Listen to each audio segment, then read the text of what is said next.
su madre. ¿Qué pasó? Cámara de mierda que se jode. Entonces se satura, sale todo en blanco y no tiene sentido que sea todo en blanco. Puta madre. A ver, siempre ponerlo blanco.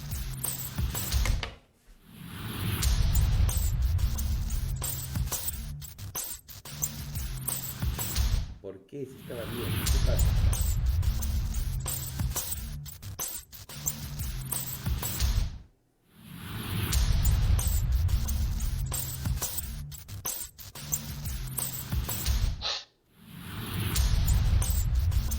Ya. No.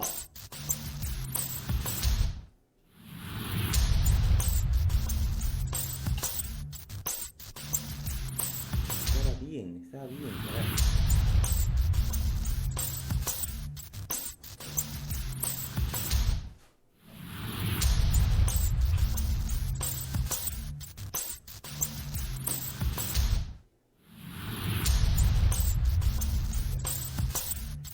Ya para, que nuevo.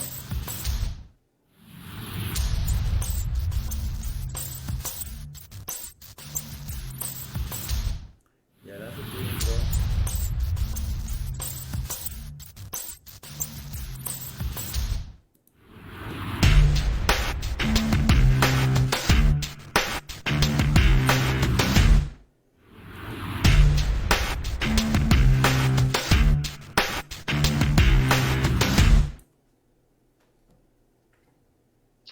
¿Qué tal amigos, amigas? ¿Cómo están? Muy buenas noches, bienvenidos a una nueva edición de Plan de Escape, como siempre a través de Argolla TV. Estamos en vivo transmitiendo a través de nuestra multiplataforma en Facebook, Twitter, YouTube y en todas las redes sociales habidas y por haber del planeta. Les damos la más cordial bienvenida. Quien les habla, Paco Pérez García, los saluda en nombre de todo el equipo de Argolla TV, que hace posible que lleguemos hasta sus hogares a través de sus celulares, tablets, computadoras y todos los implementos tecnológicos por los cuales usted va recibiendo nuestra señal, como todos los viernes a partir de las 9 de la noche en esta edición de Plan de Escape, día 96, 97 de la cuarentena, que ya está próxima a cumplir los 100 días, 97, día 97 estamos ya de la cuarentena, próxima a cumplir los 100 días, nada más y nada menos, pero la cosa ya parece que está de cabeza en varios lados, y esto lo vamos a comentar más adelante, porque la cuarentena está haciendo que la gente haga cosas un poco raras, la verdad, eso sí es cierto, está haciendo que hagan cosas un poco raras, como las que ha hecho el joven Carlos Orozco, ¿no es cierto? Un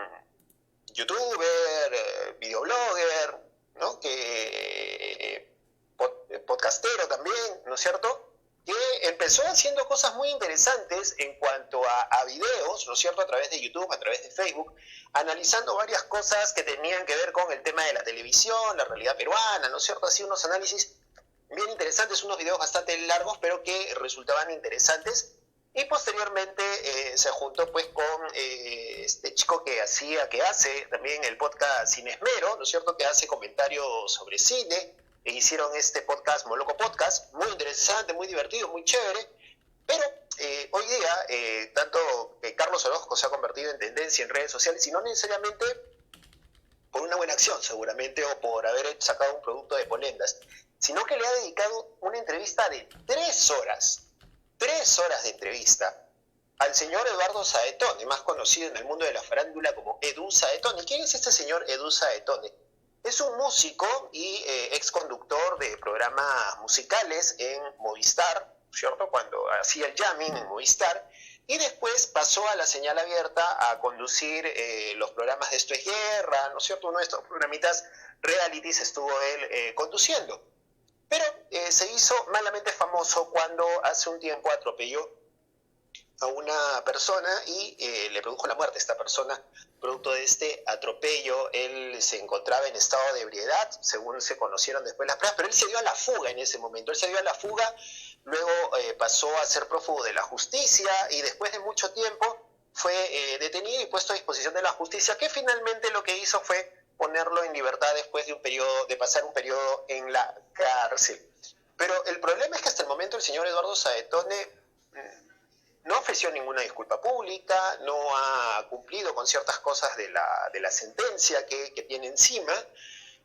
Y lo curioso de la situación es que en la entrevista que ha dado Eduardo Saetone a este chico Carlos Orozco, en muchos momentos de la entrevista la posición ha sido, durante las 3 horas de entrevista, la posición de Eduardo Saetone ha sido un poco la de dar lástima, en primer lugar. Lamentable su situación, porque él se reconoce como una persona que es adicta a las drogas y que esto le ha generado muchos problemas, ¿no es cierto? Y que trató en todo momento de demostrar que él no proviene de una familia adinerada, que no tiene recursos, incluso hizo este ademán de tocar la pared del cuarto donde él se encontraba para decir que es un cuarto de drywall que tiene en la azotea de su casa, porque él vive todavía, ha ido a vivir con su madre, tiene una madre de 73 años que aún todavía trabaja para mantenerlo, en realidad, para mantenerlo porque él no puede trabajar por el tema de sus problemas de ansiedad, por sus problemas de adicción y por las condiciones que tiene con la justicia peruana. Entonces él no puede conseguir un trabajo, no puede trabajar en la televisión, no puede trabajar en la radio como lo hacía antes. Y ha sido lamentable, porque las críticas que han habido a esta entrevista han pasado básicamente porque el señor Eduardo Saetone, uno, ha intentado dar lástima, lo cual no lo ha conseguido aparentemente. Dos, ha insistido en esta teoría de que él no tuvo la culpa en el atropello de su víctima. Prácticamente era una cosa de que, pucha, yo no tengo la culpa que esta chica haya estado en horas de la madrugada caminando por la vereda y que yo lamentablemente haya pasado con mi camioneta por la vereda, ¿no? O sea, un poquito por ahí va la lógica del asunto. Y 3, porque no acepta ninguna culpa y nuevamente nos demuestra cómo algunas personas pueden vivir un poco en su nube, en su burbuja, ¿no es cierto?, en donde aparentemente no pasa nada, en donde todos tienen la culpa y donde la persona que ha cometido el error, que ha cometido el delito en este caso, no tiene ningún tipo de responsabilidad. Y eso es lamentable, porque sabemos cómo funciona la justicia peruana. Sabemos cómo funciona la justicia peruana con nombres conocidos, con personajes populares, con gente que pueda tener un poquito más de dinero que el común, ¿no es cierto? Y esto, pues, lamentablemente es una lavada de cara, una operación lavada de cara que nos hace recordar mucho a lo que hacía Beto Ortiz en su programita del valor de la verdad, en uno de estos programitas, ¿no es cierto?, que llevaba a los políticos a lavarles la cara, ya, igualito. Y lamentablemente, pues, Carlos Orozco ha caído en este tema. No sé si Eduardo Saetone sea su amigo o no, pero particularmente creo que yo no le daría espacio de 3 horas a un amigo mío o un conocido mío para que trate de contar, entre comillas, su verdad y sin ni siquiera tener un ápice de auto no inculparse, sino de reconocer reconocer el delito, reconocer lo que estuvo mal, reconocer el error, ¿no es cierto? Y mucho menos ha habido una posibilidad, pues, tampoco de que este señor Eduardo Saetone haya aprovechado estas 3 horas que se le han dado en el internet para poder acercarse un poco a la familia de la víctima, y es una cosa realmente lamentable. Pero de eso está lleno, pues, la televisión, esa argolla malentendida, y de eso se están llenando las redes también, de esta argolla malentendida, ¿no es cierto?, que convierte, pues, espacios en lugares panfletarios y lugares donde le lavo la cara a mis amigos. Pues, no, cadáveres políticos me los llevo para limpiarles la cara, ¿no es cierto? Gente que ya no tiene nada que ver en la política me la traigo para que se presenten como grandes adalides de la oposición. Artistas que han cometido delitos los llevo para que aparezcan, pues, como los santitos de la película, ¿no es cierto? Y traigo gente para que opine. Y hablando de cadáveres políticos, vamos a cambiar un ratito el tema. Quien ha estado en la palestra también esta semana es una persona que para algunos es un cadáver político, para otros no lo sé todavía. Es el caso del señor Juan Cheput. Juan Cheput, un ferviente opositor al régimen de Martín Vizcarra, ex Pepe Causa, ex congresista de la bancada Pepe Causa, ¿no es cierto?, está incluido conjuntamente con el expresidente del Consejo de Ministros, Carlos Ferrero, con el exministro de Economía y expresidente de la Nación, Pedro Pablo Kuczynski, y el ex jefe de Proinversión, René Cornejo. Están siendo investigados ya formalmente por la Fiscalía del caso Lavajato, ¿no es cierto? Han procedido ya a declarar una investigación ya formalizada en el caso de Irsa Norte, donde se han repartido, pues, varias cosas, ¿no es cierto? ¿Y por qué Juan Cheput está involucrado en este caso? Eso es algo que muchos no han entendido, muchos no han sabido por qué está involucrado. Lo que pasa es que Juan Cheput, para quienes no lo recuerdan, fue ministro de Trabajo en el gobierno de Alejandro Toledo. Pero a su vez, como ministro de Trabajo, como Juan Cheput, fue integrante del directorio de Proinversión, del cual formaba parte pues, también el presidente del Consejo de Ministros, un responsable del Ministerio de Economía, y el señor René Cornejo, que era el titular del directorio, ¿no es cierto? Pero el señor Juan Cheput formaba parte de este directorio, era un integrante de este comité, de este directorio, y presuntamente habría estado también involucrada al momento que se tomaron las decisiones para la firma del contrato de IRSA Norte, que como ahora ya sabemos también ha corrido un montón de plata para la consecución de ese contrato y de esa carretera que aparentemente para algunos no sirve para nada, solamente ha servido para que Toledo y algunos de sus amigos se hayan llenado los bolsillos de plata. Decíamos que estábamos en el día 97 de la cuarentena, ¿no es cierto? Y ya la cosa está complicadísima, ya la cosa está de chavada. Uno sale a la calle y ya puede encontrar una mayor cantidad de autos, puede encontrar a la gente caminando por todos lados, puede ver a la gente caminando sin mascarillas, a algunos les vale madre si van sin mascarillas, ¿no es cierto?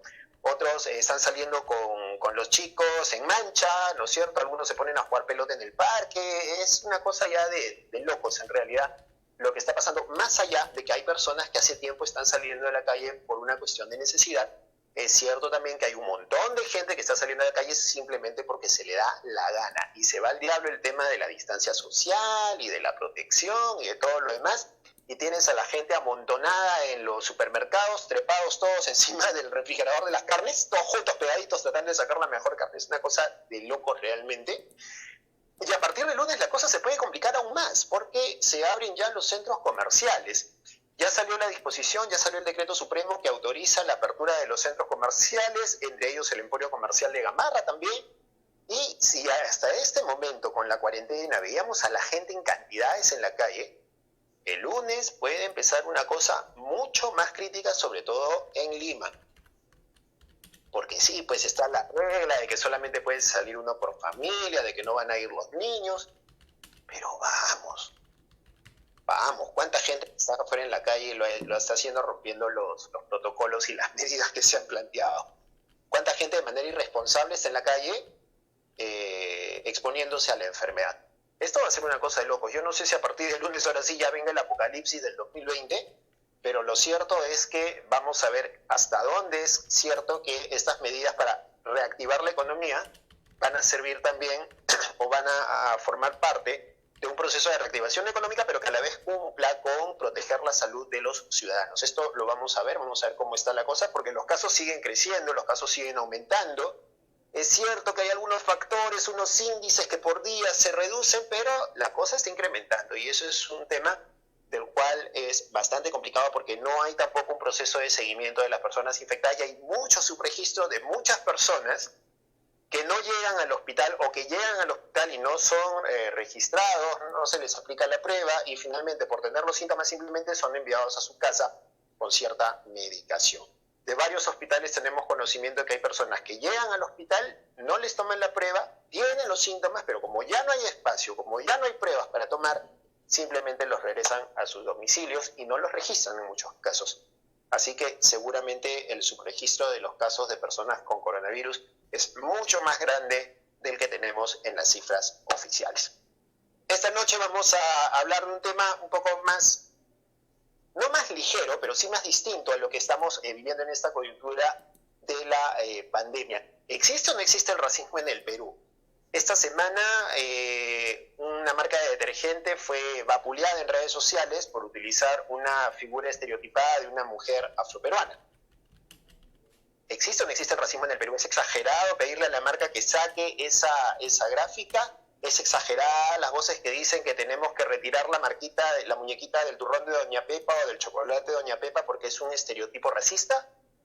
Vamos a hablar sobre ese tema con Gustavo Oré, con él conversamos esta tarde. Él es director de Diversidad Cultural y contra la Discriminación Racial del Ministerio de Cultura, porque el Ministerio de Cultura está presentando un proyecto de ley desde el Congreso pasado, el Congreso que fue disuelto, para precisamente trabajar en temas de prevención en la lucha contra la discriminación racial y de implementar e incrementar las sanciones por el delito de odio de discriminación. Esto es un tema importantísimo. Se está hablando de hablar de la discriminación como un delito de odio y las penas serían mucho mayores. De eso vamos a conocer después de la pausa, la entrevista que tuvimos con Gustavo Oré, responsable y director de esta Dirección de Diversidad Cultural y contra la Discriminación Racial del Ministerio de Cultura, y nos va a contar también un poquito de todas estas acciones que están realizando en la lucha contra la discriminación racial. Vamos a la pausa y volvemos con esta entrevista aquí en Plan de Escape.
Y bien amigos de Plan de Escape, como lo habíamos anunciado antes de la pausa, ya estamos conectados con el señor Gustavo Oré.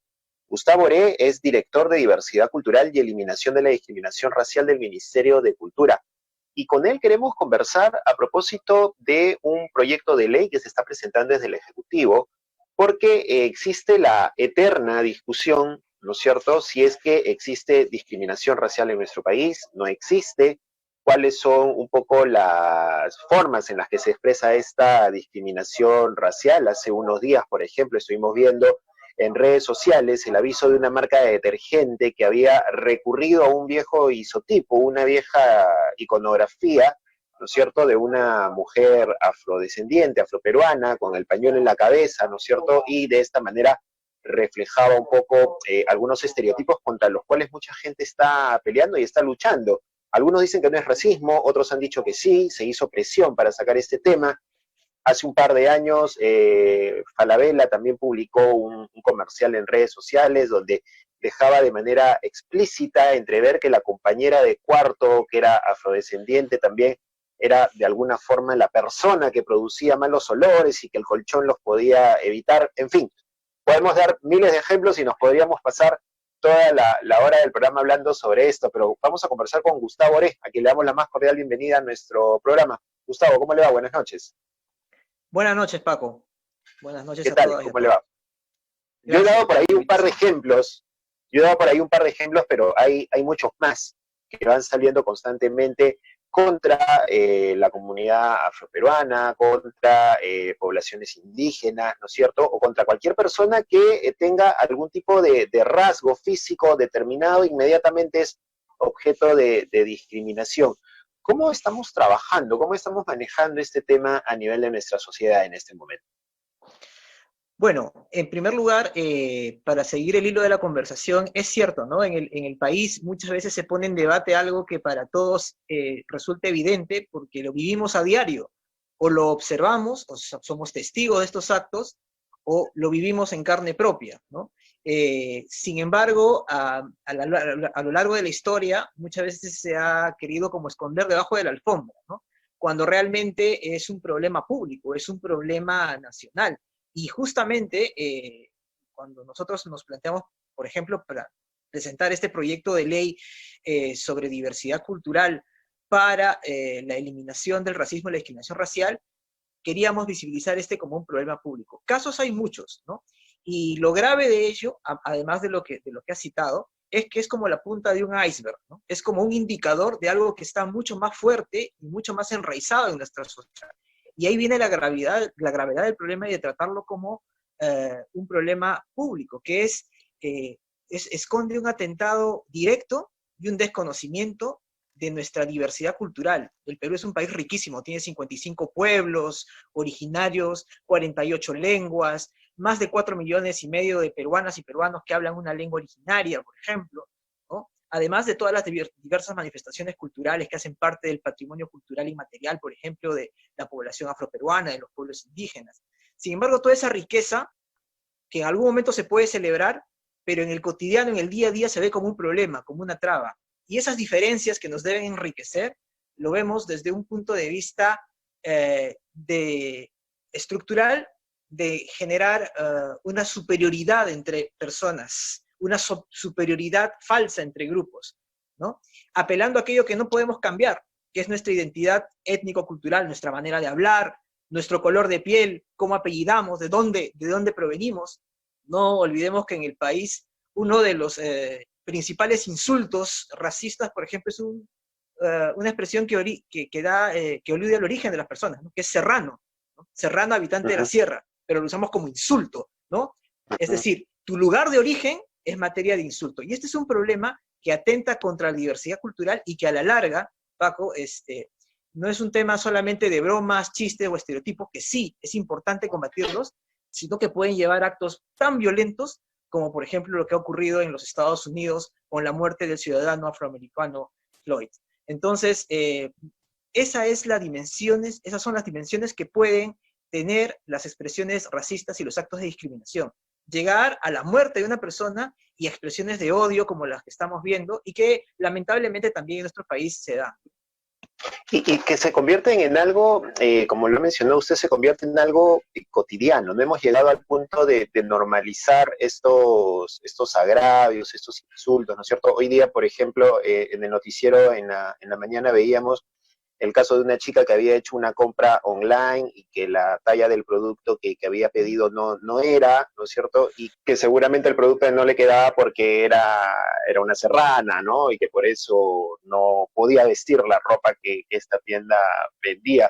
¿Por qué? O que era muy gorda, ¿no? O que era muy También. gorda. Claro, Sí. o sea, ¿cómo hemos llegado a normalizar eso para insultar a la gente de esa forma? ¿Qué cosa hay en nuestro chip cerebral como para generar eso, ¿no? Yo le agradezco mucho la pregunta, es muy interesante porque la continuación de esa noticia es a la persona que agravia, que es este señor que me parece que es familiar de la dueña de la marca o de la tienda, señalando que él en ese momento estaba ebrio o en estado de ebriedad, creo que es lo que le escuché en los noticieros señalar, ¿no? Que no estaba en sus cabales y que se disculpaba.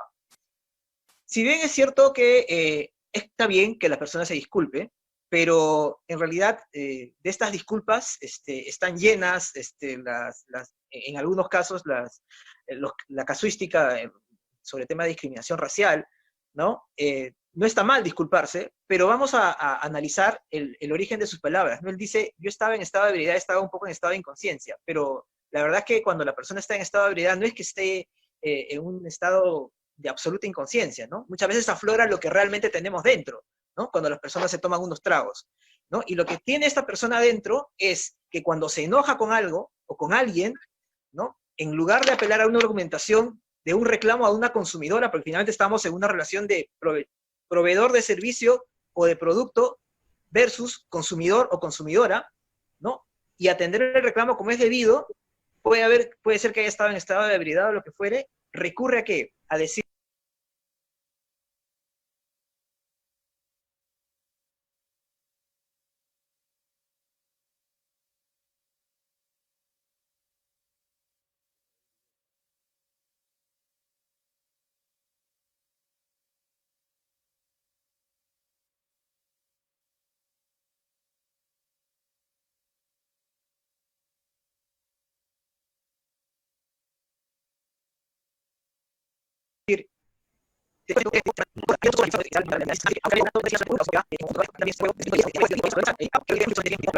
entonces, vemos que lo cotidiano, o sea, lo que es interno en el país, apenas hay una situación de tensión, por ejemplo, aflora, como la punta de esta iceberg, ¿no? Aflora.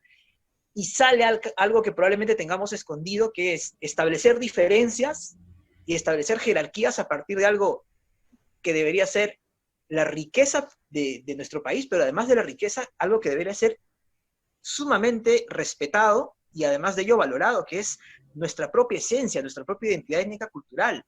Nosotros, por ejemplo, nos sentimos orgullosos de ser peruanos, cuando muchas veces nos ha tocado, por ejemplo, salir al exterior con orgullo decimos soy del Perú y en el Perú existe esto y lo otro. Es como que alguien te diga, mira, tú por ser peruano eres menos, ¿no? Debes sentir vergüenza de ser peruano, ¿no? Ese es el mensaje subliminal o exprofeso que muchas veces se da, ¿no? Eres de Ayacucho, por eso no te queda bien la ropa, ¿no? O sea, es decir, yo soy mejor que tú en la medida que yo nací en otro lugar, o tengo otra identidad étnica, o tengo otro apellido, o huelo diferente, o me peino distinto, o visto distinto, ¿no?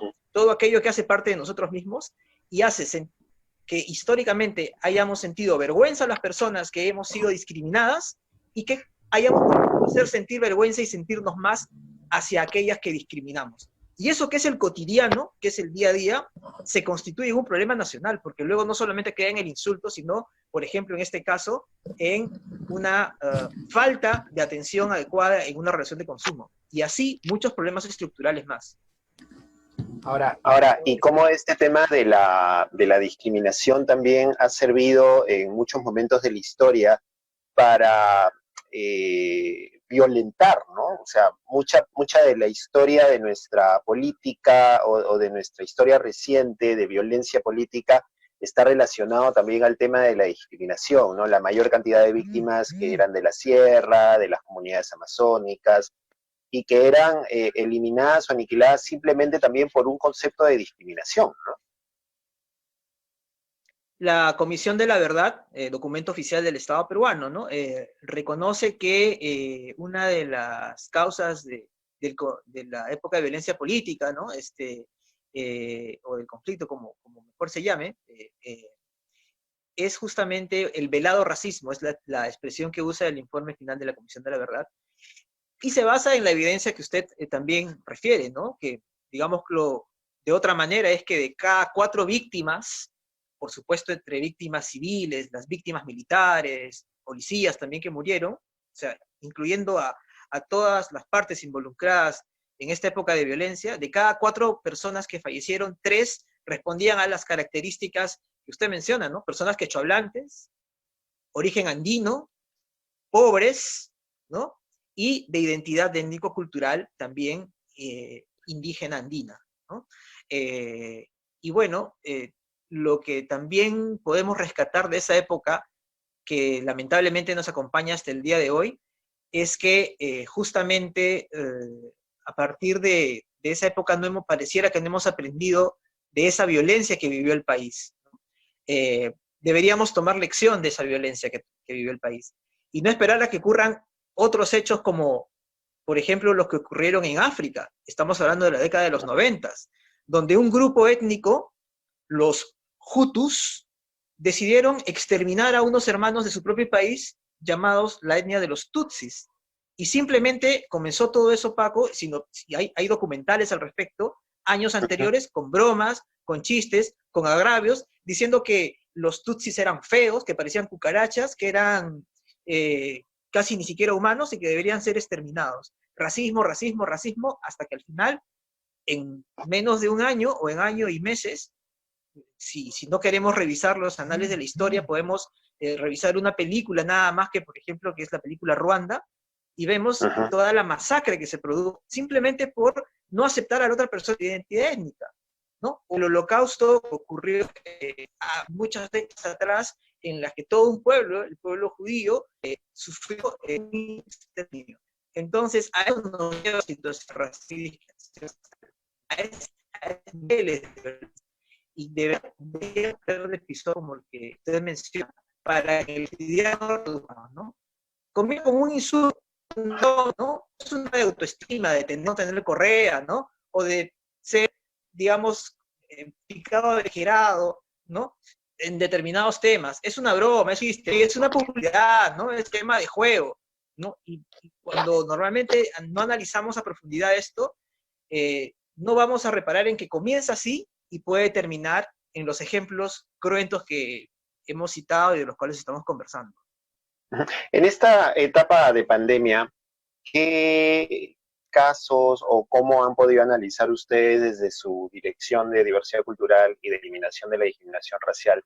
¿Cómo han podido ustedes ver este tema de la discriminación? ¿Se han dado algunos casos? ¿Se tienen indicios? En ¿Hay la época de la aspectos que se han realizado sobre este tema? Sí, hay, a ver, dos dimensiones para contestar esa pregunta que quisiera compartirle. Una sí es la dimensión de la casuística. Lamentablemente, el racismo no está en cuarentena, o sea, como al igual que otros problemas que no están en cuarentena, lamentablemente no es que se suspendan por la pandemia, ¿no? Se han seguido dando casos, los típicos casos de discriminación racial. Usted acaba de citar un caso reciente, ¿no? En las redes sociales hay muchos insultos. Se planteó, por ejemplo, también al comienzo, sobre todo de la pandemia, muchos insultos a las personas asiático-descendientes, ¿no? Que hay, usted como entenderá, y también en el Perú hay comunidad Tuzán, comunidad Nikkei, ¿no? Entonces era mucha alusión a la asociación entre el coronavirus y las personas de origen asiático, pero también se dieron una serie de agravios respecto, por ejemplo, a las personas trabajadoras del hogar, ¿no? Porque se planteaba esta falsa idea de que el coronavirus estaba asociado a la higiene, que lo está, es decir, una manera de prevenir el coronavirus es que extrememos nuestras medidas de higiene, ¿no? Y evidentemente la asociación entre ser, para decirlo clara y burdamente, ser cochino y ser andino, o ser cochino y ser afroperuano, es una asociación racista que normalmente la tenemos muy a flor de piel, ¿no? Entonces, de la peor especie, en realidad.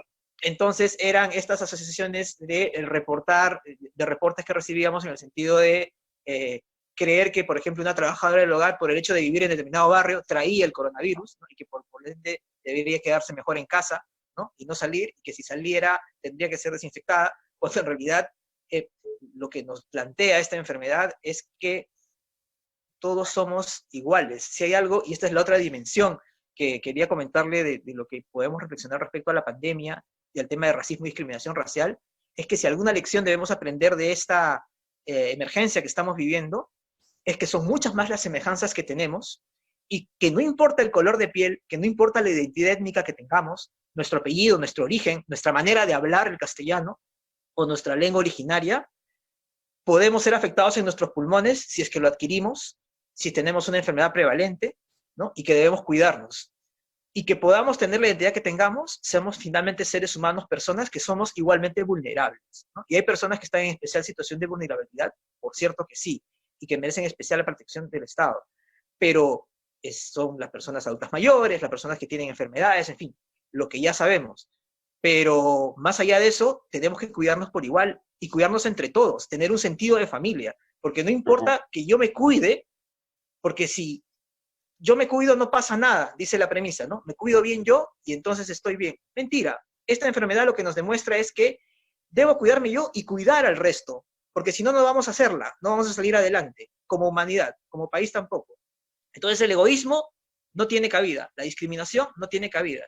Y en consecuencia, lo que debemos hacer es unirnos como sociedad en un objetivo común y entender que el sentido de familia, el sentido de grupo, debemos ampliarlo. ¿Y cómo lo ampliamos? Disminuyendo la discriminación, justamente, ¿no? Y viendo al semejante como un par, en igualdad de derechos, en nuestra diversidad y nuestra diferencia, pero en igualdad de derechos con un objetivo común, que es cuidarnos entre todos. Ahora, ustedes están presentando un proyecto de ley que precisamente busca luchar contra estas formas de discriminación, e incluso hay todo un tema de variar el tema de la sanción y de hablar de un delito de odio por discriminación racial. ¿Nos puede contar algunos detalles, algunos aspectos de este proyecto de ley?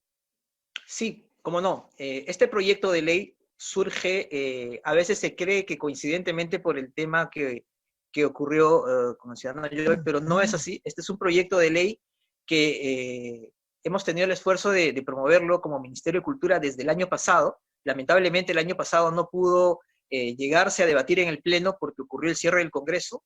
Cuando se ha reabierto el Parlamento, ahora en el mes de marzo, abril, nos cogió la pandemia, lo hemos vuelto a presentar, fortalecido además, con todo un componente muy importante que tiene que ver con la diversidad cultural y su promoción. El proyecto de ley responde básicamente a tres preguntas, ¿no? ¿Es realmente la discriminación un problema público?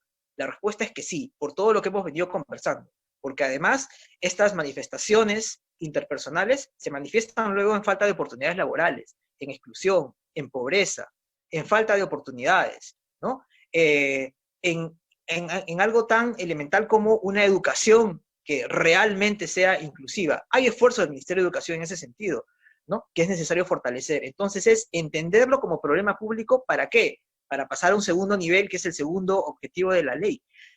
Que la legislación se integre, porque ahora tenemos legislación digregada, ¿no? Y se fortalezca el rol de las entidades competentes en materia de fomentar la diversidad cultural y eliminar de la discriminación racial y el racismo. Por ejemplo, el Ministerio de Cultura, pero no solamente el Ministerio de Cultura, sino en articulación con los demás sectores, otros ministerios, cada uno con su rol, y obviamente también los gobiernos subnacionales, las municipalidades provinciales, los gobiernos regionales, porque por la dimensión que vemos de este problema, no puede ser tarea de un ministerio, tiene que ser tarea de todas las entidades públicas, pero también de la ciudadanía. Y este viene el tercer objetivo que se plantea la norma. No solamente ir a la sanción, sino también ir a la prevención. No se valora, Paco, aquello que no se conoce, ¿no? Y tenemos que hacer conocer mucho más esta diversidad para que se valore debidamente, y a partir de la valoración, prevenir estos actos de discriminación y racismo.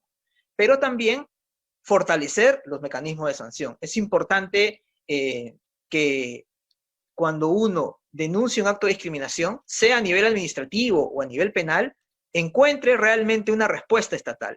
Y esta norma lo que busca es justamente integrar estas instancias que son de investigación y sanción, las instancias administrativas, pero también, como bien lo ha referido, la parte penal. Hoy tenemos un delito, que es el delito de discriminación, ciertamente, pero hay un limbo, ¿no? que está muchas veces no regulado, o regulado indebidamente, que es el agravio, el insulto, la expresión racista, ¿no?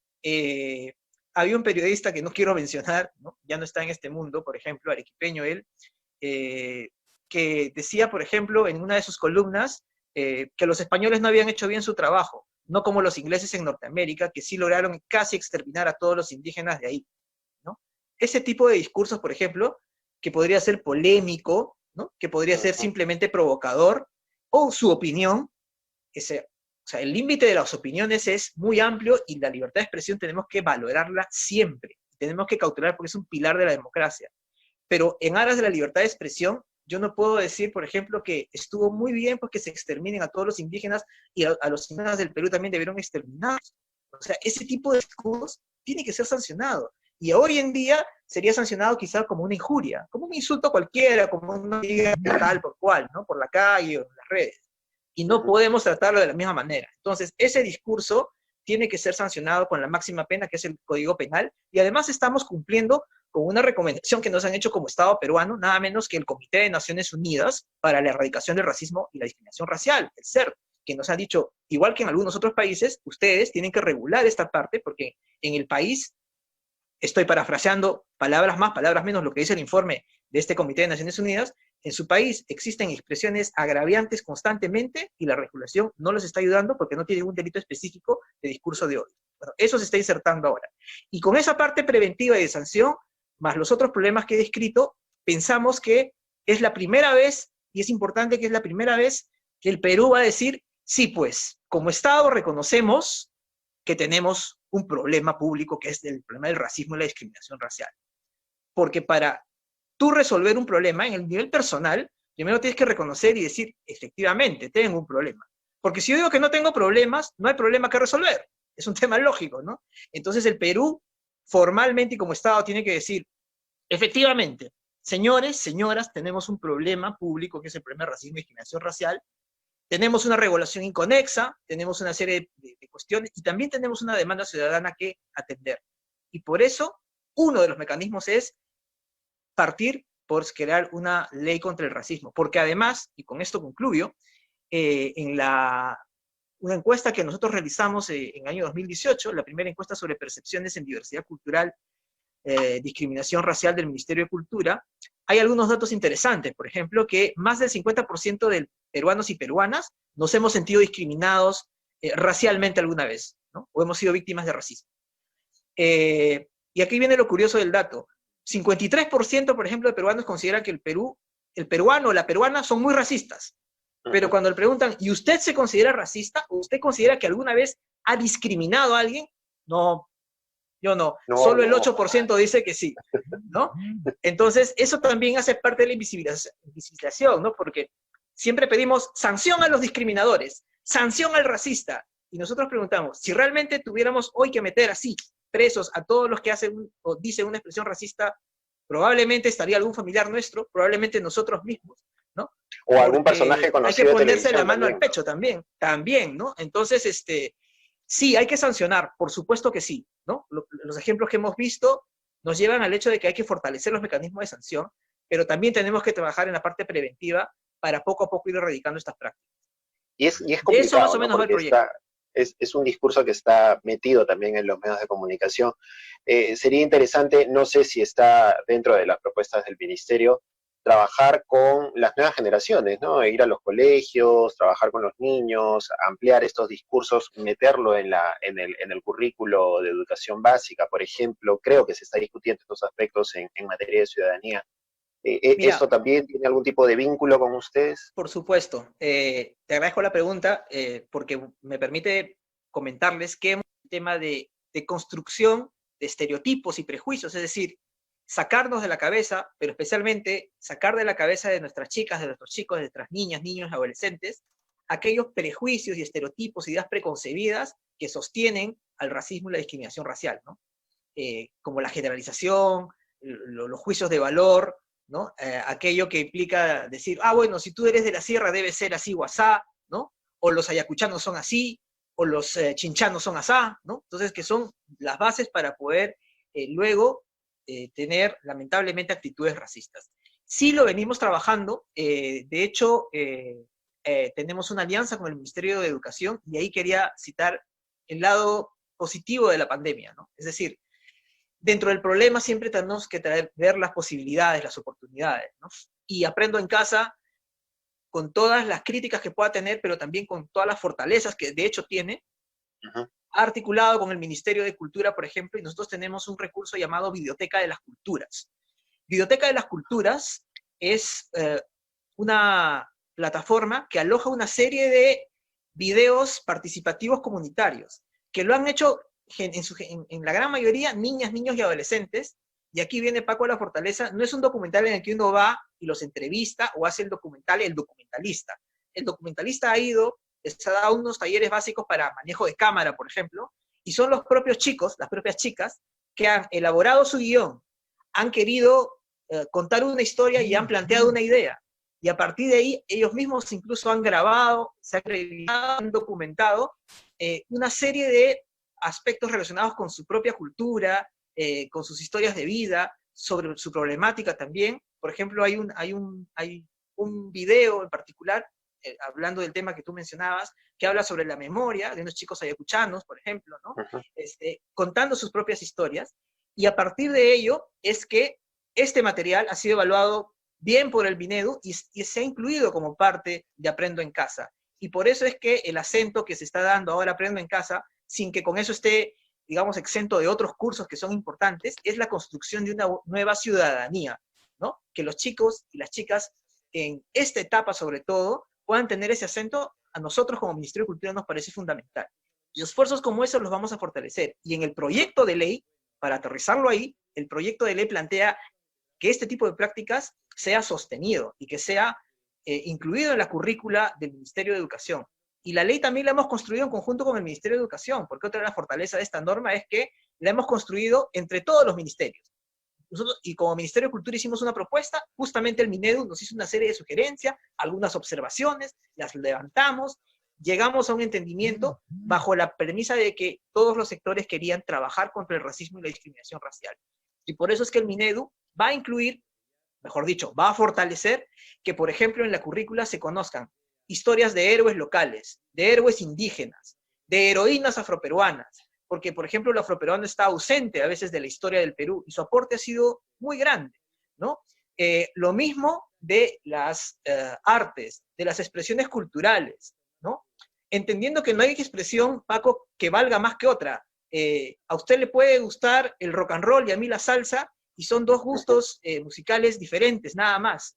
Y así como existe esa diferencia, existen riquísimas expresiones culturales en el país, ninguna mejor que la otra, simplemente que coexistiendo nuestro país se enriquece. Y esa idea tiene que ir grabada en los chicos para que poco a poco entiendan que quienes son representantes de esa cultura enriquecen a nuestro país y que por el contrario no deberíamos más contar historias tan terribles como las narradas por un grupo de adolescentes hace 2 años atrás, que el Ministerio de Cultura hizo un concurso de Cuenta la Historia, se llama el concurso, donde los chicos daban testimonios terribles de casos de racismo, discriminación, xenofobia, incluso que habían sufrido, ¿no? Entonces, ese aporte con el Minedu se va a fortalecer en este proyecto de ley. Muy bien, Gustavo, muchísimas gracias por conversar con nosotros, por darnos algunas luces de este proyecto y estaremos atentos a lo que pasa en el Congreso y cuando este proyecto de ley salga adelante. Gracias, Paco. Solo quiero que me regales 30 segundos para hacer un llamado al Adelante. Congreso de la República. El Congreso de la República tiene en sus manos hoy la oportunidad de sacar su primer proyecto normativo, su primer proyecto de ley por consenso. Esta ley debería generar un consenso. Podemos modificar algunas cosas, podemos ajustarlas, pero creo que nadie está en contra de trabajar contra el racismo en el Perú. Creo que nadie en el país no valora el hecho de poder tener una práctica de mejora sobre este problema. Y el Congreso de la República tiene la oportunidad de sacar adelante este proyecto de ley por consenso, ni siquiera por mayoría, por consenso, y ojalá lo pueda hacer así. Recordemos que el racismo es como una pandemia, con la única diferencia que la vacuna no está en laboratorios por inventarse, sino que la tenemos nosotros mismos dentro. Bien, muchísimas gracias. Fue Gustavo Oré, director de Diversidad Cultural y Eliminación de la Discriminación Racial del Ministerio de Cultura, quien estuvo con nosotros. Muchas gracias y hasta otra oportunidad. Muchas gracias, hasta otra oportunidad, encantado. Nosotros vamos a la pausa y retornamos con lo último del programa aquí en Plan de Escape.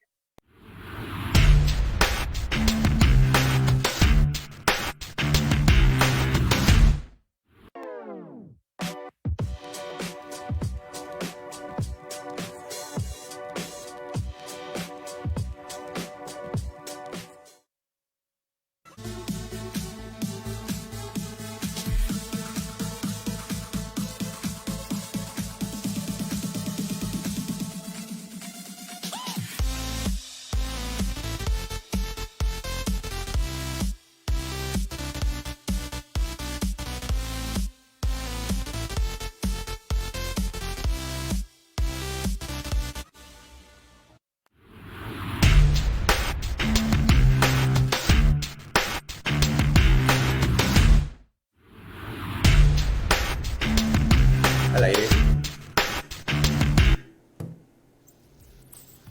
Y bien, continuamos con Plan de Escape. Interesante esta entrevista que hemos tenido con Gustavo Oré, esta entrevista que sostuvimos en la tarde con el representante con el director de la Dirección de la Diversidad Cultural y contra la Discriminación Racial del Ministerio de Cultura. Importante lo que ha dicho, que el tema de esta ley contra la discriminación racial, esta ley contra el racismo, está en manos del Congreso de la República. Le toca a este Congreso de la República dar nuevamente un paso adelante, ¿no es cierto?, y demostrar que sí pueden hacer buenas cosas, que no solamente viven de cosas populistas, ni de tratar de salvar a sus amiguitos de las universidades truchas, sino que pueden hacer cosas interesantes y ojalá lo hagan de esta manera. Uno quisiera cerrar la noche, es viernes, es fin de semana, quisiera cerrar la noche con noticias positivas, mejor dicho, pero lamentablemente tenemos que irnos con un par de noticias negativas en realidad, ¿no? Esta tarde ha fallecido Margarita Chauca.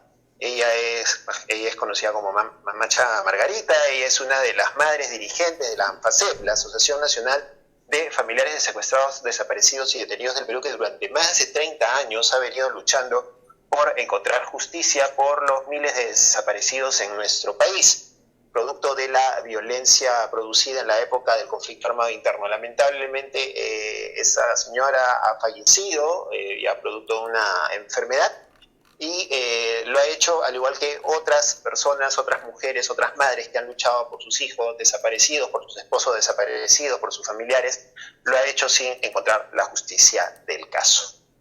Nuestro más sentido pésame a sus familiares y a los amigos también de la Asociación ANFACEP que forman parte de esta lucha del día a día por los derechos humanos en nuestro país. Otra noticia negativa tiene que ver con el congresista Enrique Fernández Chacón, congresista del Frente Amplio, quien, según un comunicado que ha publicado su bancada, se encuentra luchando nuevamente una batalla por su vida.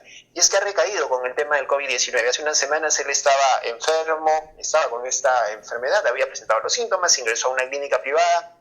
Aparentemente ya estaba mejor, pero lamentablemente ha tenido que regresar. La situación está mucho más grave ahora para él, según las informaciones que hemos estado recopilando. Y en todo caso, pues habrá que esperar a ver cuáles serán las noticias que esperamos en realidad sean positivas con relación a la salud de don Enrique Fernández Chacón, el popular cochero, quien fue nuestro primer entrevistado aquí en Plan de Escape hace ya varios meses, en el mes de febrero. Antes de que empezara toda esta locura de la cuarentena, antes que empezara esta pandemia que tanto daño y tanta crisis nos ha generado y tantas pérdidas lamentables hemos estado teniendo en estos meses. Nos vamos, no sin antes, agradecerle, vamos a cambiar un poco el tono, no sin antes agradecerle a nuestros amigos de Tech Brothers, que nos permiten llegar hasta sus hogares con sus dispositivos de cómputo, equipos tecnológicos. Cualquier problema que tengan ustedes con accesorios lo pueden hacer contactándose con ellos a través de su Facebook y de su Instagram. Nos encuentran como Tech Brothers, y ya a partir del lunes, suponemos ya que están reactivándose las cosas, nos encuentran en Avenida Larco 554 en Miraflores. El domingo es Día del Padre, pero con cuidado, estamos en cuarentena, no es que van a salir todos como locos a buscar al papá para meterse su chela, no, tranquilo nomás, vamos disfrutando tranquilos con quienes tienen la dicha de tener a su papá en casa, a tenerlo vivo, a disfrutar, no recibir visitas por ahora, todo de lejitos, por Zoom, por Meet, videollamada, todo así bien chévere. Si te vas a meter una chelita, hazlo a la distancia nada más, caballero, no hay otra forma. Y desearle un saludo a todos los papás que sintonizan Argolla TV, a nuestro papá argollero Willy Vázquez, que a esta hora nos dicen que está lavando los platos ya de la cena, es lo que nos han mandado a decir así por interno, es lo que nos han comentado, así nos han dicho, que está lavando los platos a la hora de la cena, porque los viernes le toca. Bien, Wilito, a mí yo también ahorita me voy para a lo que me toca a mí a lavar, así que no te preocupes, estamos en el mismo camino, hermano mío. Un abrazo para Willy, un abrazo para todos nuestros amigos arroyeros, para sus papis, si es que tienen la dicha de tenerlos por aquí todavía. Un fuerte abrazo, un saludo a lo lejos a mi viejo también, todavía está hospitalizado, pero ya esperamos en las próximas semanas, ya está felizmente fuera de riesgo de la zona de UCI, ya está en un piso, así que esperamos ya en los próximos días tenerlo de vuelta aquí en casa para su cumpleaños, porque si no pasa el Día del Padre, lo vamos a agarrar para su cumpleaños, que es a fin de mes, justo cuando se levante la cuarentena, y ahí sí, que se agarre Lima. Nos encontramos la próxima semana. Gracias, Jaimito, por el apoyo de los estudios del INSE de Argolla TV, nosotros transmitiendo aquí desde el cercado de Lima. Le damos las gracias a Jaime, a todo el equipo de Argolla TV, que nos permite llegar hasta sus hogares. Yo soy Paco Pérez García, nos encontramos el próximo viernes a las 9 de la noche. Usted continúe en nuestra sintonía, porque el domingo a partir de las 7 de la noche viene Jaimito Serra con Telecentro. ¿Qué novedades nos tendrá? Ya nos enteraremos, porque ahí vamos a recordar cómo era la tele antes de que hubiera toda esta argolla mega rara que hay en la televisión ahora, antes del combate, el esto es guerra, los chicos reality, los que se van desafiando los estados de emergencia y se van a México. No, antes de eso había tele la buena aquí en el país, y de eso habla Jaimito Serra todos los domingos a las 7 de la noche en Telecentro. Lunes y miércoles, Argolla TV original. Los martes también a las 9 de la noche, María Laura. Y los jueves a partir de las 10 de la noche, Aida Quintanilla con Mamá Soltera Yo. Así que tenemos de todo. No vayan a ver los noticieros en la noche. Entren a Argolla TV para que tengan contenido de calidad y que es simpático para poder disfrutar y compartir. Nos vemos el próximo viernes en Plan de Escape aquí en Argolla TV, la nueva televisión. Sí, la Argolla de siempre. ¡Chau!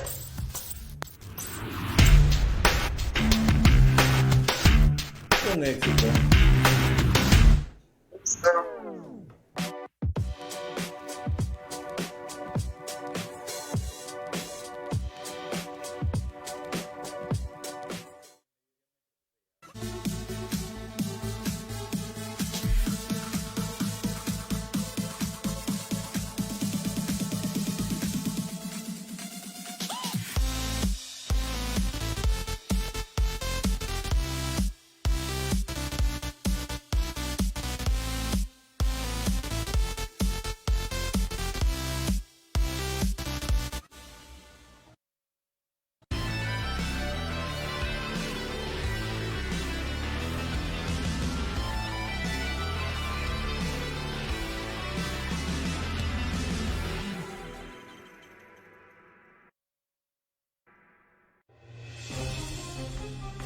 Hoy, nuestros políticos y personajes tienen mucho que decir. Este es un espacio para escucharlos. Yo voy a poner como testigo a Cayetano Alcovín y a Alfredo Ferrero Costa para demostrar que Judy Simon no permitió que esa empresa se apodere del proyecto Tahuada. Fue el Fondo de Estabilización Fiscal, que tiene unos 5.400 millones de dólares, 18.000 millones de soles. Allí, por ejemplo, da para entregar un sueldo mínimo a 12 millones de personas durante 3 meses. Y estos derechos, insisto, no pueden ser puestos en tela de juicio por más estado de excepción que exista, por más estado de emergencia que exista. Aunque también para cuestionarlos. Restaurar el juicio de residencia contra el presidente de la República, por la experiencia que hemos tenido en los últimos 40 años, de que todos los que han ejercido la presidencia en periodos completos están involucrados en corrupción, presos, detenidos, con arresto domiciliario, con acusación. Si hubiera eso, no se hubiese escapado Toledo, por ejemplo. Y bueno, no quiero entrar en ese tema, ¿no? Claro, o sea, nadie se levanta pensando cómo lo pueden olvidar más. Castañeda sí. Porque aquí No nos casamos con nadie. conéctate a Argolla TV Original los lunes, miércoles y viernes a las 10 de la noche. En nuestra multiplataforma por Instagram, YouTube, Facebook y Twitter. Somos Argolla TV, la nueva televisión sin la argolla de siempre. Hola amigos de Argolla TV, soy Aida Quintanilla Luna y desde este jueves y todos los jueves a las 10 de la noche los espero en un espacio que va a ser solo para nosotros, para conversar un poco de nuestras experiencias, de nuestras vivencias como mamá soltera yo. Los espero, no se olviden, por Argolla TV, la nueva televisión sin la argolla de siempre.